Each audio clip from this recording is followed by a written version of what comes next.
जय श्री कृष्णा। राधे राधे दोस्तों। तुलसी विवाह क्यों किया जाता है, आइए जानते हैं इसके बारे में एक कहानी। क्या आप जानते हैं कि साल भर में सिर्फ एक ही ऐसा दिन आता है जब भगवान श्री हरि विष्णु 4 महीने की योग निद्रा से जागते हैं।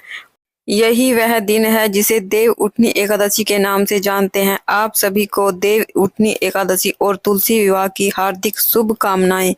माँ तुलसी और भगवान शालिग्राम की कृपा से आपके जीवन की इसी मंगल भावना के साथ आज की यह विशेष कड़ी प्रारंभ होती है। दोस्तों, जब भी कार्तिक शुक्ल पक्ष की एकादशी आती है तो बार बार पूछा जाता है तुलसी विवाह आखिर कब करें, 1 नवंबर या 2 नवंबर। कई लोग शिया में रहते हैं, अगर घर में शालिग्राम नहीं है तो क्या विवाह अधूरा रहेगा। और एकादशी के दिन तो तुलसी को छूना भी मना है, तो फिर विवाह कैसे करें। आज की इस श्रृंखला में हम तुलसी विवाह से जुड़ने की इन सभी सवालों का उत्तर क्रम से जानेंगे, लेकिन शुरुआत करते हैं सबसे पहले इस प्रश्न से, तुलसी विवाह कब करें। तो देखिए, इस विषय में कई लोग उलझ जाते हैं, लेकिन शास्त्रों में इसका बहुत सीधा उत्तर दिया गया है। जब भगवान श्री हरि विष्णु 4 महीने की योग निद्रा के बाद देव उठनी एकादशी के दिन जागते हैं तो सबसे पहले वे तुलसी का आह्वान सुनते हैं। इसलिए इसी दिन तुलसी और श्री हरि के मिलन का महापर्व मनाया जाता है। इस दिन शालिग्राम रूपी विष्णु और तुलसी जी का विवाह संपन्न कराया जाता है। अब सवाल उठता है कि अगर किसी कारणवश एकादशी के दिन विवाह ना हो पाए तो क्या करें। तो ध्यान रखिए, ऐसी स्थिति में द्वादशी के दिन भी तुलसी विवाह किया जा सकता है। शास्त्रों में कहा गया है कि देव उठनी एकादशी से लेकर पूर्णिमा तक किसी भी दिन विवाह कराना शुभ फलदायक होता है।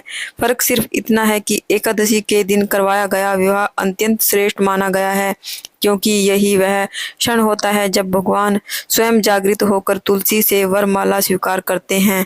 अगर किसी कारण आप एकादशी को व्यस्त हैं या परिवार की परंपरा के अनुसार द्वादशी को तुलसी विवाह कराते हैं तो इसमें कोई दोष नहीं है। दोनों ही तिथियां समान रूप से पुण्यदायी हैं। शास्त्रों में कहीं भी यह नहीं कहा गया है कि सिर्फ एक ही तिथि सही है। जिस दिन आपके परिवार में सुविधा और श्रद्धा से विधि संपन्न हो सके वही आपके लिए शुभ मुहूर्त बन जाता है। अब बहुत लोग यह भी पूछते हैं, अगर एकादशी और द्वादशी दोनों ही दिन किसी कारण विवाह ना हो पाए, जैसे घर में कोई अशुभ समय चल रहा हो या स्त्रियां मासिक धर्म के कारण पूजा ना कर सके, तब क्या करें। तो इसका उत्तर भी बहुत सरल है। आप कार्तिक पूर्णिमा के दिन तुलसी विवाह कर सकते हैं। पूर्णिमा भी इस पर्व की सीमा के भीतर मानी गई है, इसलिए तुलसी विवाह को लेकर किसी भी प्रकार का संशय मन में नहीं रखना चाहिए। एकादशी से लेकर पूर्णिमा तक किसी भी दिन तुलसी का विवाह कराने से सम्मान पुण्य की प्राप्ति होती है। यह भी एक महत्वपूर्ण बात है। अगर आपके घर में तुलसी विवाह की परंपरा नहीं है तो आप इसे अपनी श्रद्धा से कर सकते हैं। जरूरी नहीं है कि फेरे ही करवाए जाए। आप तुलसी को सुहाग की सामग्री अर्पित करें, सिंदूर लगाएं, बस शालिग्राम या लड्डू गोपाल जी के साथ पूजा करें। यह भी तुलसी विवाह का ही रूप माना जाता है। जो श्रद्धा से किया जाए वही सर्वोत्तम है। क्या आपने कभी सोचा है, एक तरफ शास्त्रों में कहा गया है कि एकादशी के दिन तुलसी को जल देना और छूना वर्जित है, और दूसरी तरफ यही दिन तुलसी और भगवान श्री हरि विष्णु के विवाह का सबसे शुभ दिन बताया गया है। तो फिर यह कैसे संभव है। क्या इस दिन नियम बदल जाते हैं या फिर इस दिन तुलसी के साथ कोई विशेष दिव्य संयोग बनता है।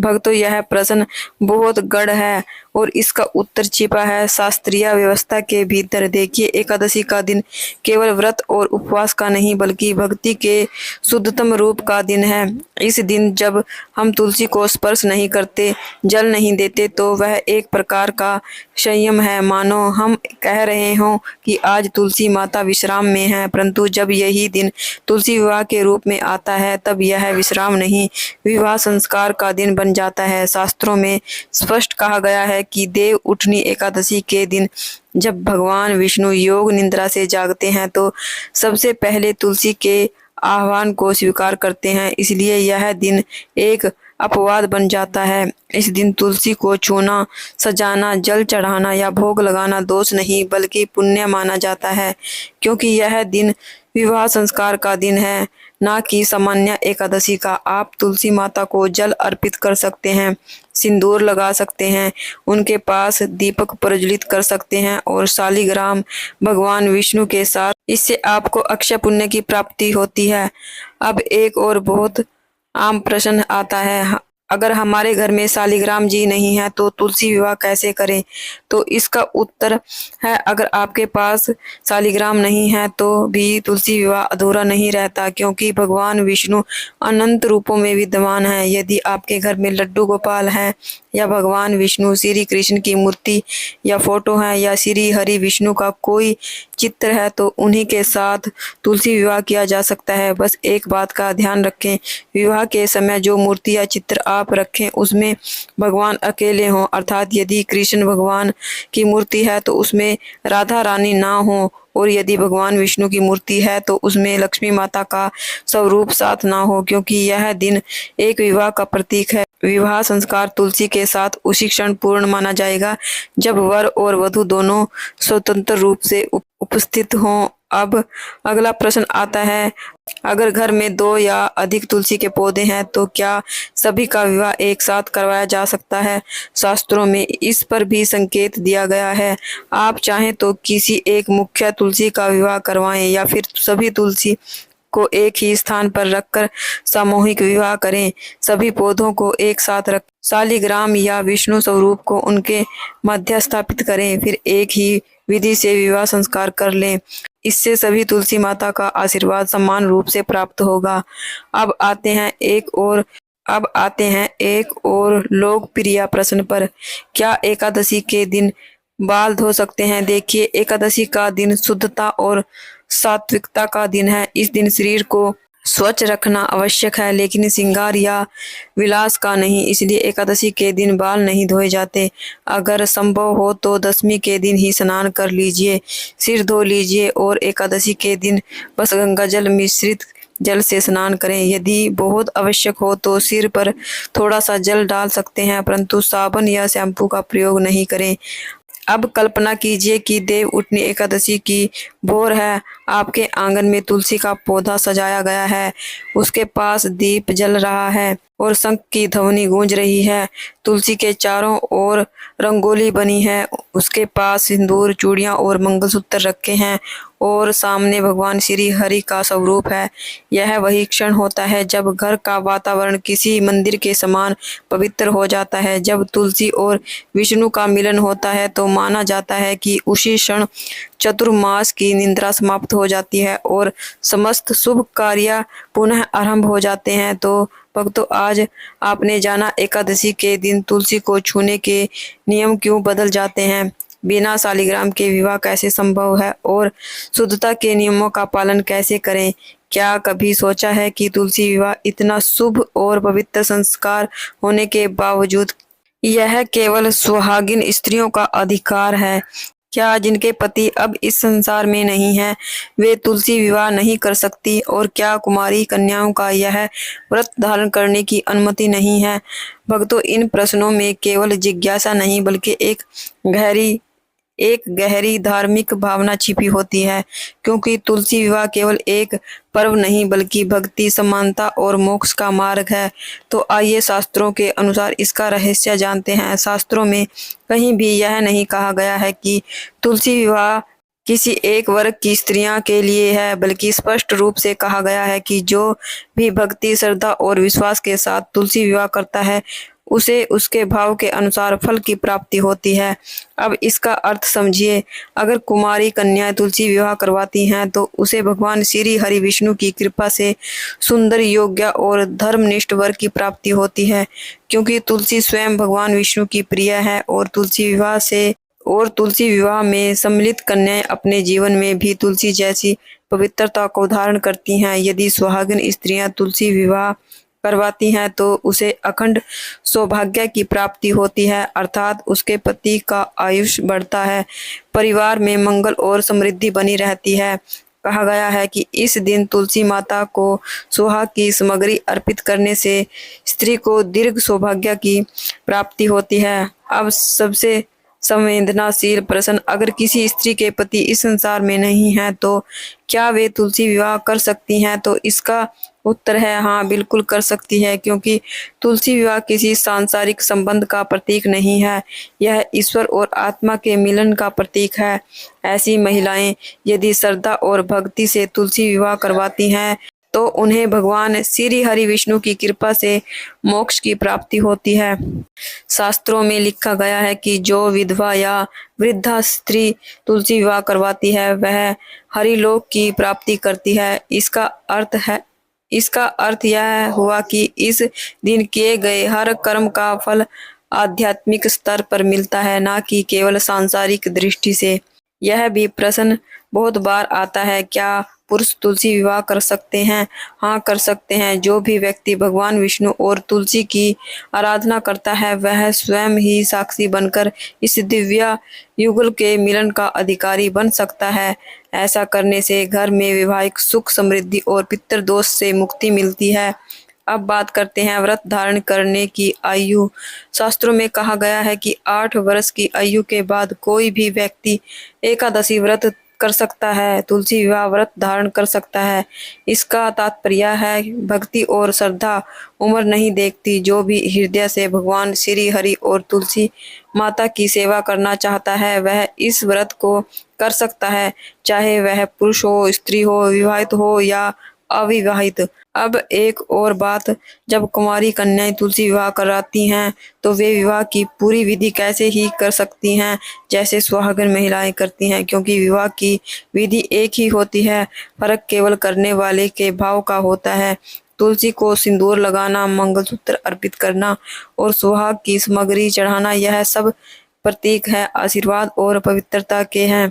इसी प्रकार जो महिलाएं विधवा हैं या वृद्ध हैं वे भी तुलसी विवाह के दिन तुलसी को सुहाग की सामग्री अर्पित कर सकती हैं।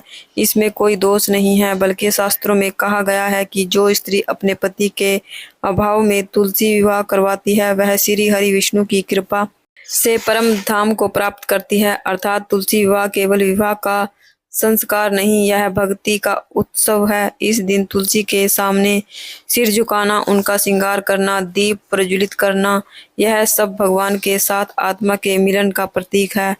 आज हम जानेंगे तुलसी विवाह कैसे करें, कौन कौन सी सामग्री चाहिए, कौन सा भोग लगाना चाहिए और कौन सा समय सर्वश्रेष्ठ होता है। तुलसी विवाह के लिए आवश्यक सामग्री: 1 तुलसी का पौधा जो स्वस्थ, हरा भरा और सुगंधित हो। 2 शालिग्राम जी यदि संभव हो, अन्यथा भगवान विष्णु या श्री कृष्ण का चित्र या मूर्ति या पीला वस्त्र। तुलसी माता को नए वस्त्र पहनाए। 4 सिंदूर, बिंदी, चूड़ियां, मंगलसूत्र। तुलसी माता को सुहाग का श्रृंगार। 5 पान, सुपारी, हल्दी, चावल, रोली, पुष्प माला, दीपक, कपूर, धूप, शंख, घंटा, कलश, जल, अक्षत, 7 शुद्ध घी, गुड़, तुलसी पत्तर, मिठाई और पंचामृत।